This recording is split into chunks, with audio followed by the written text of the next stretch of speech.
Hey, what up, though, people? We are back. It is Wake Up Woodward and Chat family. You guys are on one today. If you haven't gotten the opportunity to, go on ahead and smash that like button. Hit the subscribe, man. We appreciate all of the support. And I was just about to throw it over to JB Smooth for some super chat when our friend from the north in Canada, he's restoring the image that I have of Toronto and their fans and their people there. The best women in North America. Yeah. Heavily. Hold on, I think I got it. Eliseo? Alicio Lalanage. Hey. Lalanage. Shout out another $24.99. We appreciate it, Brody. And I was just going to get back to you because I saw you drop the $2.79 in there. We appreciate that. He is a Detroit sports fan in Toronto, so big shout out to you. Welcome to the platform, man. I hope you stick around and check the brothers out. But, man. Definitely, man. Hey, the support is it continues to be what drives us most. That's what we do this for, and to see this platform and this family continue to grow, to see the reception we got. I remember the opening day shows. I've been at all of the Woodward Sports Detroit Tigers opening day shows. This was one of those years where people were walking by and they knew who we were as a company, as a group, as a brand, as what we try to represent on sports coverage. And you know what? And then they also were showing up like, yo, I'm chat family member this person, or I'm chat family member this, and we were able to even feature some of them across the show. So I'm telling you guys, the support that you all give to us is ultimately what I'm just making sure takes us to the next level. But you know what? Yeah. Before we talk Pistons, we have to satisfy that like button, man. Oh, we just have to hold on. That Mike is my mic on? Is winning. Yeah. All right, cool. Just making sure. Everybody's winning right now, man. All the vibes is April in the D.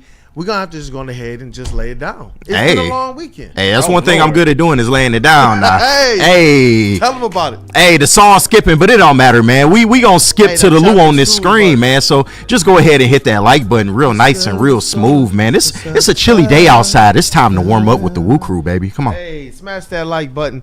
Hey, if anything, for those Detroit Pistons, yes, man, sir. one of the best teams in all of the NBA since January 1st. They even got much better after the trade deadline, man. Shout out to the Pistons. The metrics, the overall kind of depth that you get with a Dennis Schroeder, and it's all culminated in the Detroit Pistons now winning more than triple the amount of games that they had in their previous season. They are the first team to do that in back-to-back 82-game seasons. Amazing. The Hornets did it, but the first season they only played 66 games. They won 7. The next season they played 82 games. They won 21. It's reason to believe maybe they win another game in that 7-game season. So the Pistons hold a distinct honor of tripling their win total over 3, but they didn't just do it marginally. They went from out of the playoffs, 14 games, to making the playoffs. The first team in NBA history to do that as well. So the Detroit Pistons, underneath J.B. Bickerstaff, underneath the guidance and the singular voice of a Trajan Langdon, has not just pulled themselves into postseason, but they're giving a lot of Detroit Pistons fans hope for what they can do once they get there as well. And that is what they have to play for right now. It is the seeding. The Pistons find themselves in 6th place after dropping the game to the Memphis Grizzlies. They were not at full strength as Jalen Duren didn't play that last game, which is a huge, especially as we've seen him step up. KG calls him the number 2 on the squad. He wasn't there, but Cade Cunningham did return.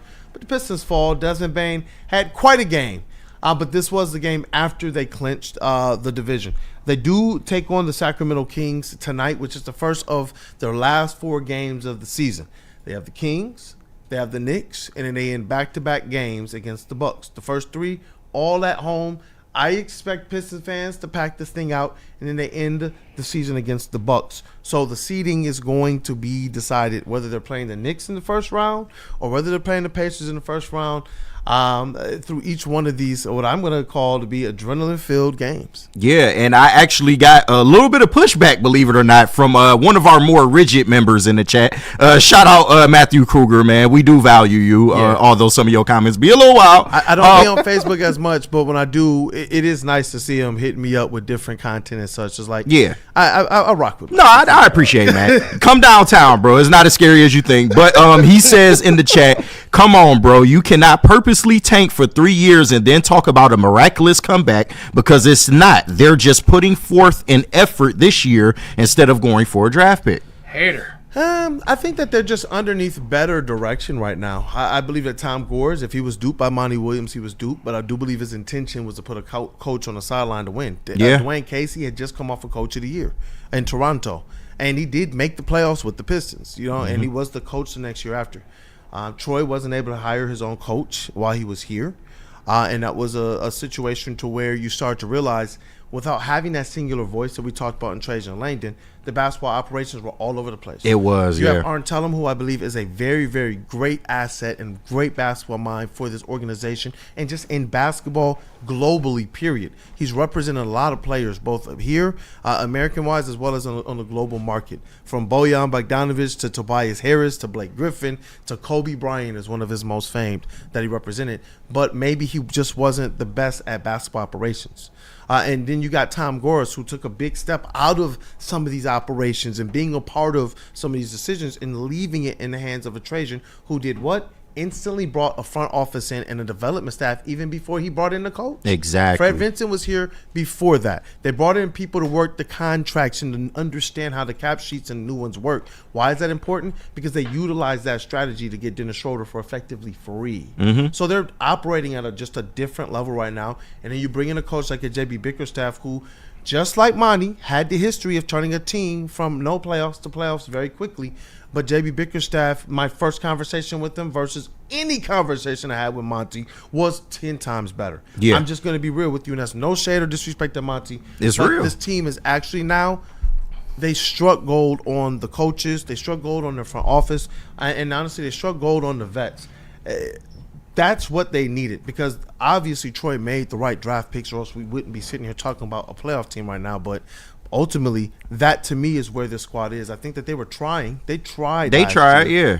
But it just didn't come together at all. The development wasn't there. The proper signing of veterans wasn't there. And listen, Matt, I don't agree with them trying to tank for Wemby either. I didn't necessarily agree with them coming out in the media and pretty much saying, yeah, we're tanking. But you got to realize there are caveats to what the Pistons situation was. And if anything that this year should have taught you is that this wasn't a 14-win team last year. But because shit was so poorly run for all those years, and like you said, the balance of power, was it really with Troy or was it the Tellems really calling the shots? We don't really know, but it was until Trajan came into this building. It was until Tom Gores took responsibility for some of the things he did in the past, and as Neil likes to say, cut the check more than what any other owner has done in this town.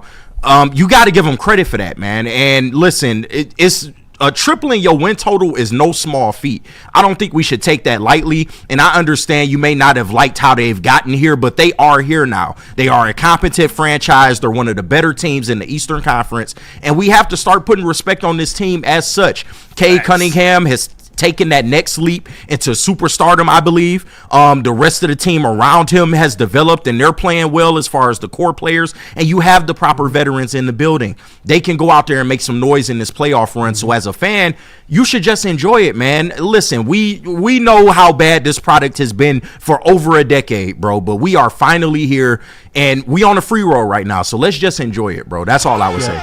And we do know who was running it, because it's been well reported that when Troy was hired, it was under Ed Stefanski, who's still with the organization. Yeah. Who was under Arn Tellem, and those guys were making the decisions. And some of them worked. They, obviously Blake Griffin, how do they get him here? Well, he's being represented by the people connected to the Tellems. And LA didn't want to pay him that money, but continue. and it worked out for a playoff appearance, and Tellem was here for that. Yeah. How do we get a Tobias Harris? How was it the worst kept secret on the market for 2 years?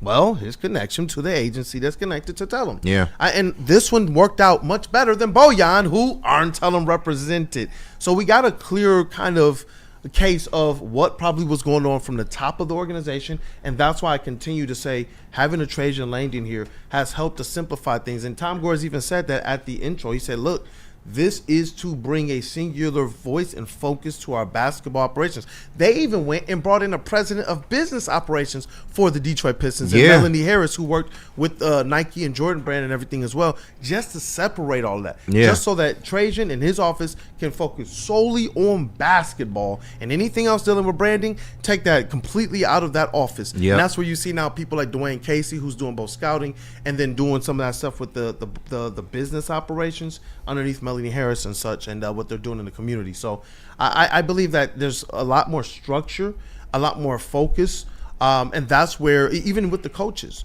they brought in a lot more assistants, and they brought in some more development coaches, and now you see these players working on things. What was I telling you guys to start the season? More so than any of my other 4 years and of being in that practice facility and seeing this team go through shoot-arounds and such, I'm seeing them not being pushed, where I'm seeing the coaches agitate Jalen Duren on his individual workouts. So instead of just letting him kind of hit the left and go middle and finger roll, they're like, bro, you ain't dunked that. Right. And if he's going for the layup, I see him give a little push, and he gets pissed, and then he goes right back, and then he's dunking it. But then what does that lead to this season? So now we see that there's better development here, better coaches here who honestly understand what's going on. Well, the Detroit Pistons, and we saw Jalen Duren with some personal growth as one of the youngest players in the NBA, say, I was playing on some soft-ish. I think you need the right mix of veterans and the right leader as a coach to be able to get that through to some of these young players. And the Pistons, 540 total dunks by the Pistons this season. It's the most in the NBA, 6.9 per game. They're led by Jalen Duren's 212 slams, which ranks second in the NBA. 59 of those dunks have been alley-oops, assisted by Cade Cunningham, which is the most from a duo in the NBA this season. They are Lob City. Cade and Duren. Lob City East. And the stats back that up. They have the number one lob connection by the numbers. Asar Thompson is second on the squad and 17th in the NBA with 104 dunks. And Tobias Harris, third on the team with 56 dunks. And what we were saying about what we wanted to see out of Asar last year, more cuts, more rim runs, more dives, more filling the empty space. Let him cut behind when Cade or Jalen Duren or somebody is absorbing the gravity. And we're seeing this team punch it home, literally and figuratively, man.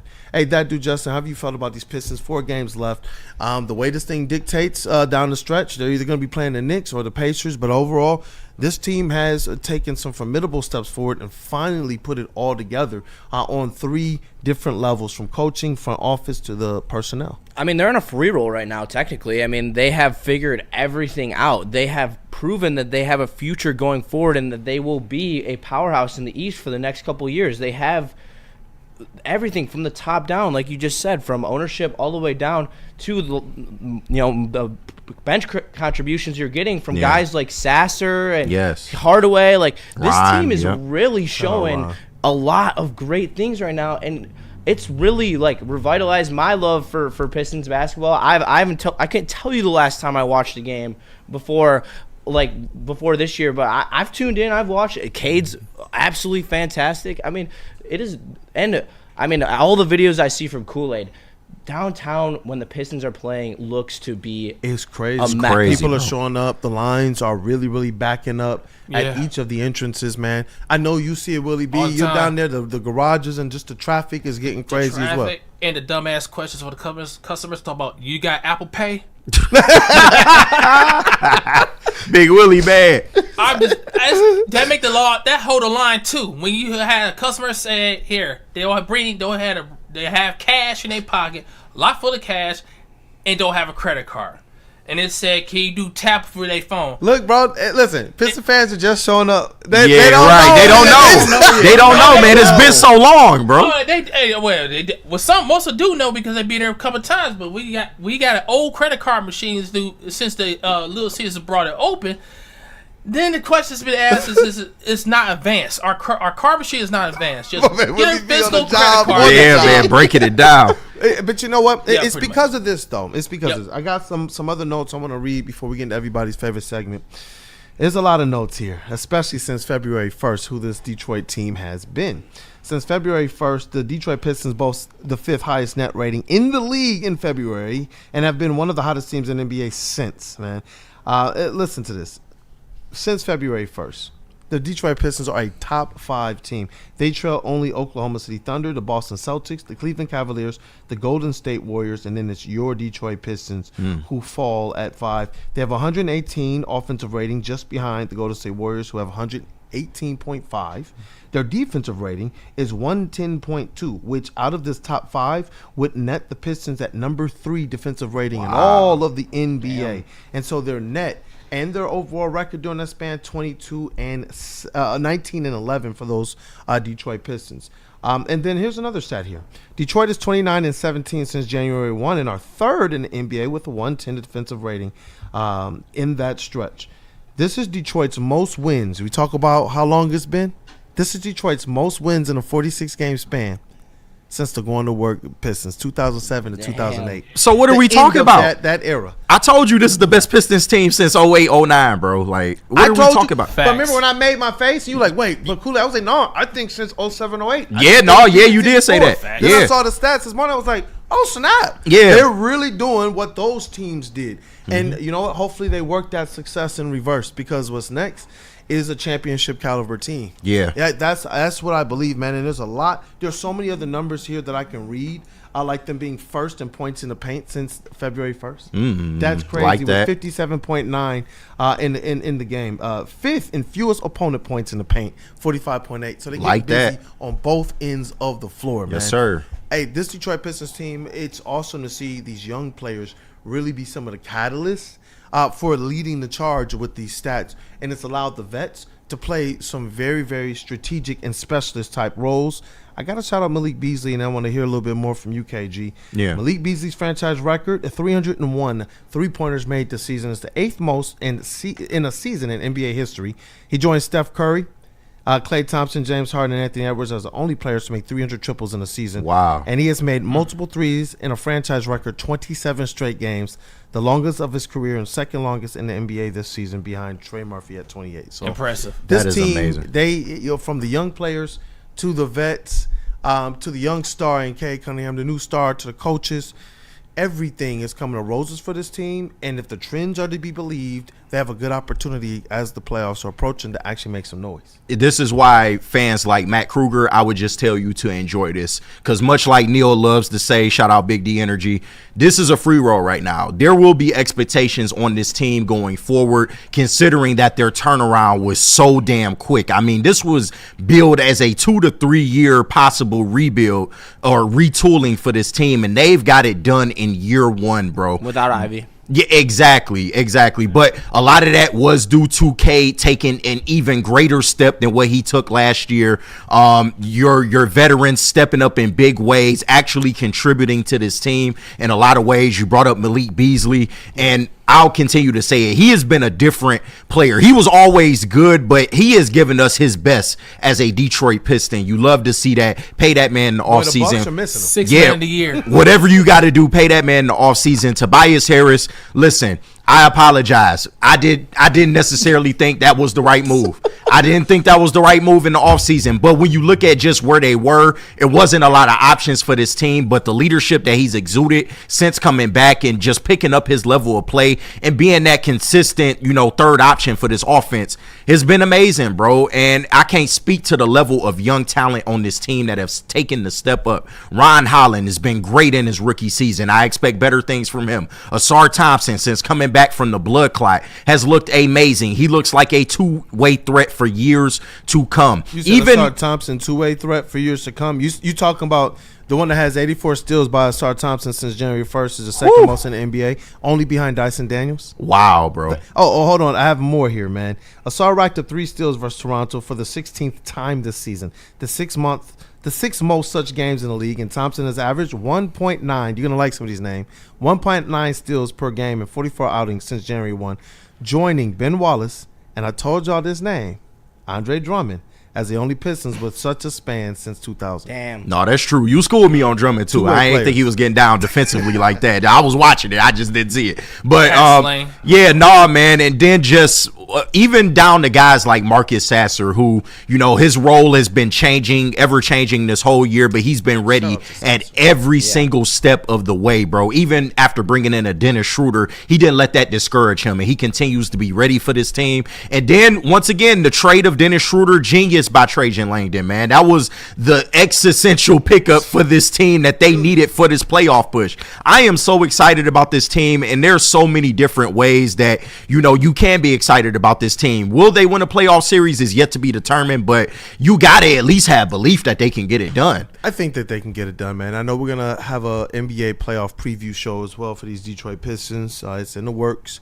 I will definitely share more details as we get closer, but my goodness, if you could just get what you got out of Fontecchio when you first traded for him. Man, what? If they should find out Fontecchio in the playoffs, their ceiling is a little bit higher in this first round. He's literally the only person on the team that's been questionable this year. Everybody else is like, they've given you something. They've given you something. I got a quick question for you, too. Yes, sir. And I'm curious if you guys believe that if Jaden Ivey didn't go down, would all these guys, the Cade, Malik, Thompson, Holland, all make that big of a step forward if he's in the lineup? That's a I good do question. 50 wins. I do believe so, Yeah. because you look at what they were doing when he was there, and a lot of these guys were still performing, and what you saw was, and we talked about it earlier, is now the pressure is off to have, remember, the talent level before was Cade and Ivy have to be on. Right. Or Ivy and Bojan have to be on. Yep. Or Alec Burks and player this have to be on.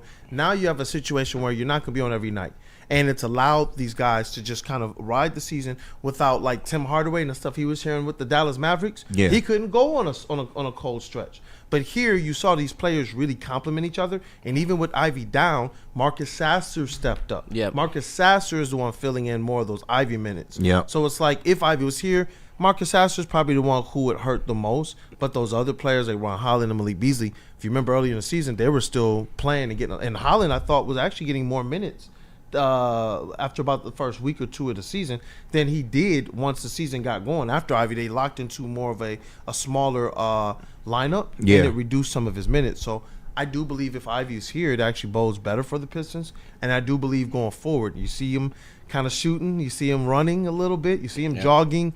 He's been putting up some cryptic posts on socials and such. Some people wonder if he's going to make it back this year. But for me personally, I just want to see him go out next season and in a big contract year, go out there and prove to be Healthy, a player yeah. that I think he can be in healthy. No, absolutely. Justin, to answer your question, question, too. I do still think that they would be doing this with Ivy here just because, you know, everybody took a step up this year. Ivy as well, man. From three-point percentage, defensively, field goal percentage, getting to the basket. Everything has improved for Jaden Ivey this year, and he was the second leading scorer on this team before he went down. Yep. But I will also say that his absence has helped a lot of these younger guys in just terms of getting that experience. If Jaden Ivey was still here, I don't know if Asar Thompson gets those consistent starter minutes that he's been able to get, and that's helped his development like tenfold. There are a lot of different subtle changes that these He'll knock Hardaway out of there. no, not at all, not at all. But there are like subtle changes that have been made to this Pistons lineup that has only helped the guys that, you know, weren't getting as many minutes with Ivy being kind of in the mix. So no, I think that, you know, going into next year, and listen, if he plays in this playoffs, cool. If he doesn't, cool. I just want him to be healthy because I do feel like he is still a very important piece to this team. He will be your number two. I'd say that Duren is the number two right now, but when Ivy comes back, I expect him to take that mantle back. And you just want him to go out there, and since that the Ivy Cade fit appears like it can work, I would like to see more of that because this year, and people love to say, oh, when Ivy went down, that's when the success started. Well, no, Ivy went out there and got you at least two wins by him damn self. Yeah, he held it together while the team offense was struggling, while Tobias Harris was struggling, while Asar Thompson wasn't there. Yes. While Duren admittedly said, yeah, during that time I was playing on some soft-ish. That was literally a time where it was like Malik Beasley and then one of the vets, Tobias, or Tim was actually started the season hot. If it wasn't for Tim and what we were getting out of Ivy, because Cade started a little slow. He was getting numbers, but efficiency-wise, he was started a little bit slow. There was a lot of like Beasley, Ivy, Hardaway to start that season, and Isaiah Stewart, who was just playing out of his mind to start the season. And then those other guys started to get back. They had a little bit of stretch where Cade and Ivy looked really, really good together, and it's because a lot of things that you see with a Jaden Ivey, they increased his usage rate this year to 26%, which was the highest of his career. And you know what? His turnovers went to 16.1% in terms of his turnover rate. The assists, 19.8% in terms of the assist rate. But what I love here is the true shooting. It's the highest that it ever was in his career at almost 57% per game, up from 53% his rookie year, 54% the second year. Now he's up to 57, and that second year is 53.6. So he's up a large amount of percentage points, and we saw that as it related to his three-point shooting, taking a big leap forward in terms of consistency and hitting a good 36% of threes, and sometimes had some really, really hot stretches. He was reliable. Yeah. He was dishing the rock, and I do believe when you get someone like that back, that only bodes better for your team because he wants to do whatever for this team. When they ask him to go to the bench, when they ask him to not play, when they ask him to start, when they ask him to fill in for point, he just does whatever they ask him to do. Yeah. I mean, like you said, the jump from 33% to 40% is a huge jump, especially for an NBA player. Yeah, I know, crazy, right? What a concept, Weezy D313. You keep pushing this Ivy hate agenda. I don't hate Ivy, bro. Never have, dog. Was there questions coming into the year? Obviously, we were a 14 fucking win team last year. He was effective 41% three-point shooter. 40.9. Yeah. And for a long time, the Cade Cunningham was catching it seemingly and making off-ball three-point shots only from Jaden Ivey for a while. And so I like the mix. That downhill action from a guard spot, there's not a lot of guards who's going to stay in front of him. And he's going to have the opportunity to run up something that I love, that free throw rate. That's what I love about Jaden Ivey. He's going to get an opportunity to get your team into the penalty very, very quickly. So. Yeah. And he's to go back to the three-point as well, his opportunity has gone up as well. He's averaging more three-point shots per game, and he's more field goals per game too, and his field goal percentage has gone up 5 points as well. So I mean, he really has the efficiency. Wow, for him. Yeah. He improved. Wow, you know crazy when you bring in a guy like Fred Vincent. What will happen to a team when he's not called the shot? What is he called? The shot? What is his nickname? I don't even know what we call him, and we can call him the shot god though, because that dude is going out there and just doing this thing for this team. And you see it, man. Asar Thompson, Ron Holland, even Ivy. They just have more consistent, less stressful looking shots. I used to feel bad looking at players like Asar shoot the rock because he looked stressed out. Now he just looks like this is what I do, whether the shot's falling or not. And that's the first step towards a good jumper. And having that confidence through the season, that's what boosts the players in the offseason. When they go into the offseason, they have the time to just focus specifically on these one or two traits to improve on.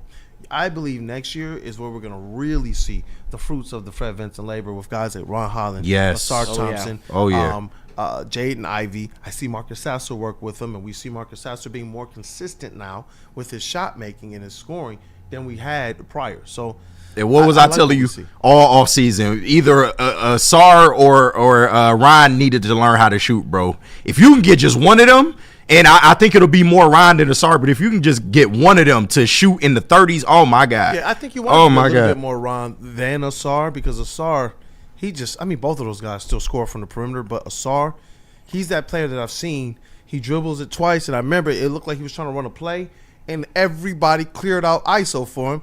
And he looked, took off to the left hand, and he backed down from the perimeter. I'm like, like two dribbles, backed all the way down and did his little spin and shot. And I was just like, golly, man. Like, they got something, man. But we got to get in everybody's favorite segment. What reads do we have, JB Smooth? We got to hear from Loom and Mark White.